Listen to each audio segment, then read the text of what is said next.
When you go back and kind of watch Saturday on film, what are your impressions? Pretty much the same as after the game. We had overall, scoring 41 points is tough to say it was a bad night.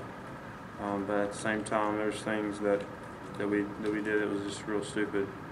The penalties is something we have to cut back on. And just the small mistakes. We had some big plays, and we ran the ball well. So overall it's a good night, but there's still a lot of things we need to correct. You didn't have to sub out with Kyle as much last week as you did against LSU. I mean, Coach Malzahn said that was kind of, you got rhythm early and they just kind of stuck with you. I mean, was that good for your rhythm? You felt that you have more continuity? Yeah, I think that that helps. You kind of, as a quarterback, and you kind of feed off of, the big play, and, whether it's or just the first down, really, and, just get your confidence up and your rhythm, and, I was able to, stay in there a little bit longer last Saturday, and, it helps. I mean, it just helps your rhythm as a quarterback, so, it helped out. Have you already started thinking about Georgia and their defense? Oh, yeah, for sure.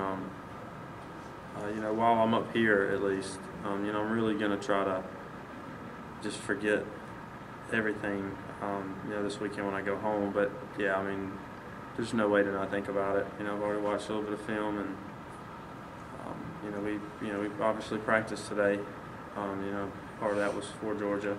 We mainly focused on just correcting, our mistakes from this weekend, and just kind of getting back to the basics. But I mean, they're still have them on mind for sure.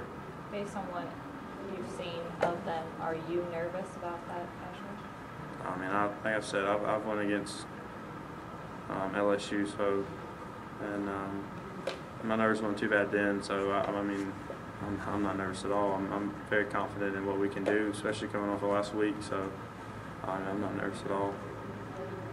How big is this week for you guys as a team, for an offense, to have a chance to kind of not have to focus on the game Saturday and just kind of focus on yourselves, like you said? That's big, because it's just so many little things that we're so close to, hitting a lot more big plays, and just, the stupid mistakes, like I've said before. And, this week is, good for us. We can, normally we're game planning and we're on a tight schedule, and this week we can rep a play as many times as we have to for it to be a perfect play, and that's what we did today. And I think that's really going to help. So I mean, but then again, it's also big for us to have a break. A lot of people's nicked and bruised, and a few guys banged up, so it's it's good for us for the rest too.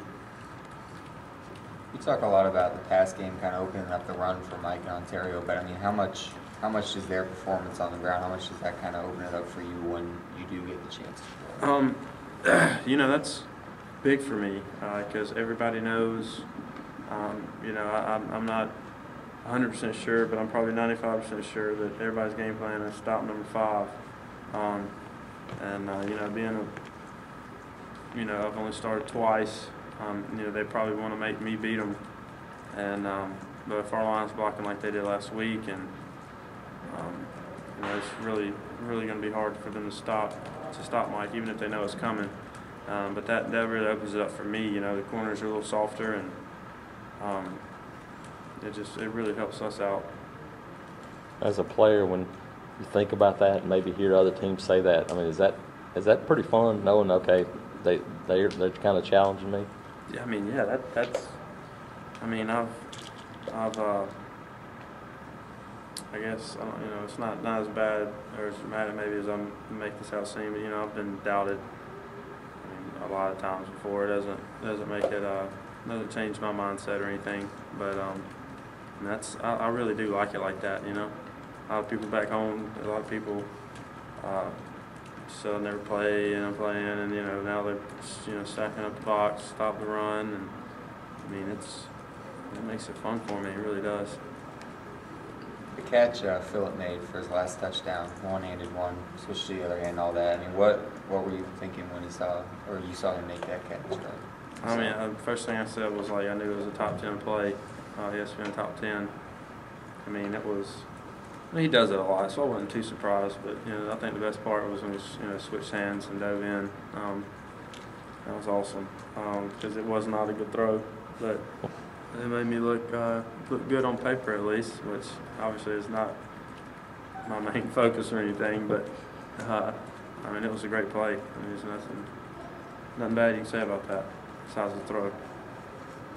I mean, you've talked about you guys being close off the field and stuff like that. I mean, how much of a comfort level, how much does that transfer on to the field? How comfortable are you within it?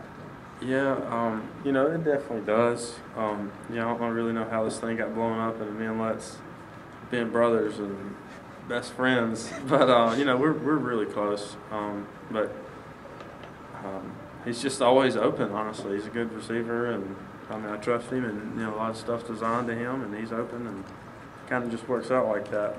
But I'm not trying to downplay the fact we're friends, but I think it's kind of got blown out of proportion a little bit. You guys are playing catch and Leroy on the ESPN. Yeah. Let's kind of volunteered himself for that one. The guys were like, "What can we do?" And Let's is like, "Why don't we throw baseball?" And the guy was like, "That sounds awesome." So that's how that worked. So now you're BFFs. Yeah. So I mean, we are close. I mean, we've been really good friends since I got here. Like I said, I'm not downplaying it, but I guess it does translate. I mean, I trust him, and I know how competitive he is and a leader. So I mean, I trust going to him.